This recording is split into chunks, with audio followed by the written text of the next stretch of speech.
আসসালামু আলাইকুম। আমার নাম হচ্ছে মাহাদি হাসান মাহি। আ আমি আজকে আপনাদের সাথে যে বিষয়টা নিয়ে কথা বলব সেটা হচ্ছে টিম ওয়ার্ক বিষয়টা নিয়ে। আমরা কিন্তু সকলে সাধারণ অর্থে কিন্তু জানি টিম ওয়ার্ক মানে হচ্ছে কোনো একটা দলীয় কাজকে বোঝায়। তবে আমরা যদি মূলত এর মূল মিনিংটা যদি জানতে চাই সেক্ষেত্রে আমরা বলতে পারবো আবার এটাকে এভাবে যে টিম ওয়ার্ক হলো এমন একটা দক্ষতা যার মাধ্যমে হচ্ছে মানুষ একে অপরের সাহায্য সহযোগিতা করার মাধ্যমে কোনো একটা নির্দিষ্ট লক্ষ্য অর্জনের জন্য এবং সেই কাজে হচ্ছে সফলতা অর্জন করে। এটাই হচ্ছে মূলত টিম ওয়ার্ক। তো টিম ওয়ার্ক হচ্ছে আমার কাছে আপনাদের কাছে কেন গুরুত্বপূর্ণ হতে পারে? কারণ প্রত্যেকটা কর্মক্ষেত্রে কিন্তু হচ্ছে টিম ওয়ার্ক অনেক গুরুত্বপূর্ণ। কারণ আপনি যেকোনো জব রিলেটেড সাইটে যদি কাজ করতে যান, সেক্ষেত্রে আপনি দেখবেন আপনি যদি এমপ্লয়ি হন, আপনার বস আপনাকে অবশ্যই একটা কাজ দিবে। আর ওই কাজটা কিন্তু আপনি একা করবেন না। বরঞ্চ আপনার মতোই আরো ৬-৭ জন থাকবে যারা এই সেম কাজটাই করছে। তো সেক্ষেত্রে এই একটা কাজের জন্য ৬-৭ জন থাকা এটাও আসলে এমন একটা বিষয়। আসলে মূলত এখানে একটা বোঝার বিষয় রয়েছে। কারণ এই যে ৬-৭ জন একটা কাজের জন্য আপনারা কিন্তু একটা টিম, একটা দল হিসেবে কিন্তু এই কাজটা করছেন। পাশাপাশি আবার ধরুন আপনি যদি ওই বস হয়ে থাকেন সেক্ষেত্রে আপনার আন্ডারে যারা কাজ করবে, যে এমপ্লয়ি গুলা কাজ করবে, তাদের কিন্তু আপনি কাজ দিচ্ছেন। যে কাজগুলা ওরা বুঝছে না, ওরা হচ্ছে আপনার কাছে আসছে। এসে এই বিষয়গুলা বুঝে নিচ্ছে।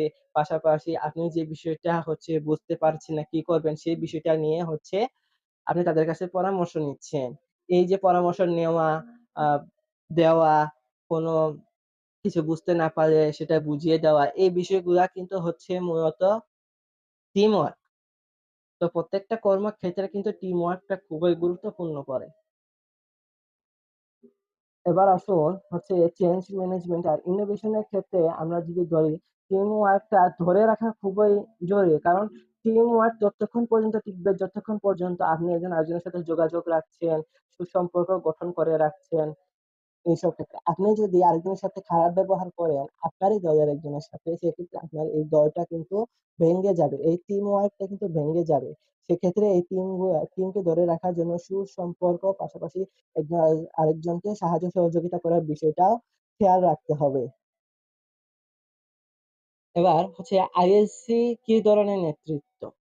আইএলসি হচ্ছে এমন একটা নেতৃত্ব যে নেতৃত্বের মাধ্যমে হচ্ছে ভবিষ্যতে আপনাদের কর্মক্ষেত্রে ক্যারিয়ার জীবনে নেতৃত্ব কিভাবে আপনাদেরকে সাহায্য সহযোগিতা করতে পারে, সেই বিষয়টা নিয়ে হচ্ছে আইএলসি নেতৃত্ব প্রদান করে থাকে। আপনাকে নেতৃত্বের গুণাবলী সম্পন্ন মানুষ হিসেবে গড়ে তুলতে ওরা সাহায্য করে।